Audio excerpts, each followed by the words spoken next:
Para este ejercicio académico, con el fin de aprender de la historia de la literatura universal, tengo el gusto de entrevistar a Edgar Allan Poe, el gran periodista, escritor, cuentista norteamericano.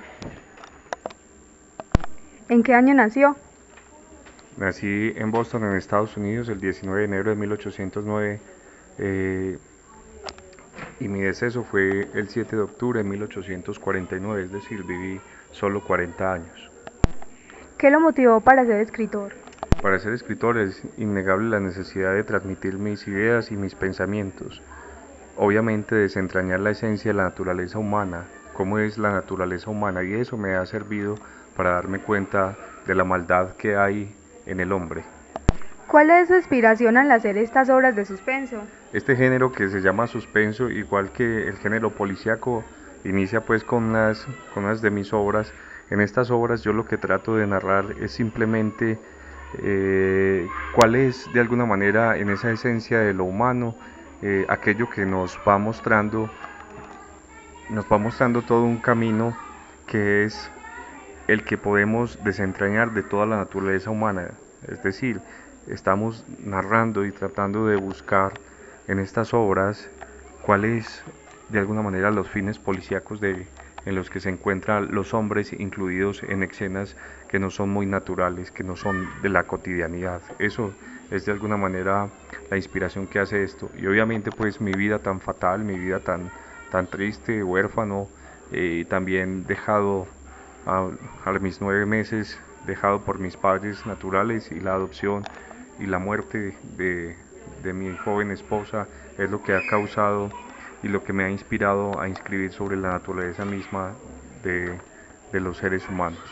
¿Cuál de sus obras le llamó más la atención? Indudablemente que son muchas las obras que uno puede decir que de la autoría que son buenas y que gustan a la gente, pero es necesario decir que El corazón delator es la mejor muestra de la lucidez. Es quizás mi obra cumbre, mi forma de pensar, la que narra mi instancia en el proceso de pensamiento y cómo la naturaleza humana se va mostrando. ¿Por qué te gustan las obras de suspenso? Las obras de suspenso tienen en sí un significado diferente. Nosotros estábamos acostumbrados a géneros clásicos como el cuento, la poesía, las fábulas, pero aparece en escena una nueva forma de entender la realidad, y es saber que hay en el fondo de lo que uno quiere investigar y que hay en el fondo de toda la realidad humana. Entonces a la tragedia y a la comedia se le une una otra forma de entender la realidad, y es indagar los misterios que hay en lo más oculto de cada hombre. ¿Desde qué edad empezó a escribir sus libros? Muy tempranamente empecé a escribir la obra. La primera que escribí fue la sobre Tamerlán y otros poemas en 1827. Esa es la primera obra que empiezo a escribir, y creo que es uno de los textos más importantes de mis primeros poemas cortos y relatos que he realizado.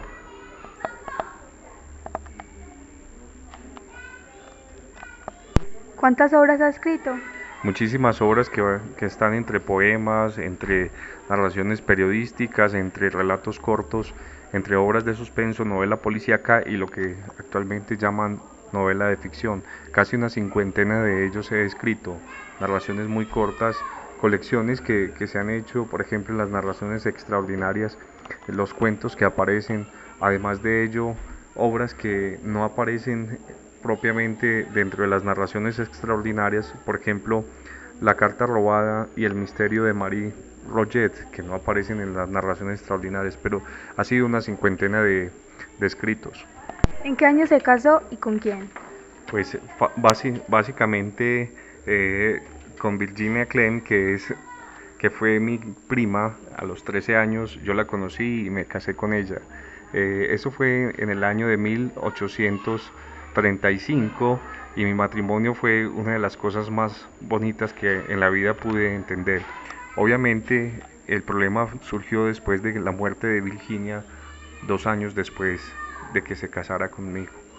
Los problemas pulmonares, la tuberculosis, acabaron con su vida. ¿En qué universidad estudió? La Universidad de Virginia fue donde estudié. Posteriormente pues pude enrolarme en las clases, estudié literatura, traducía textos germánicos, textos también del griego y del latín, y esto me ha servido para concretar mi obra de suspenso, de narraciones extraordinarias.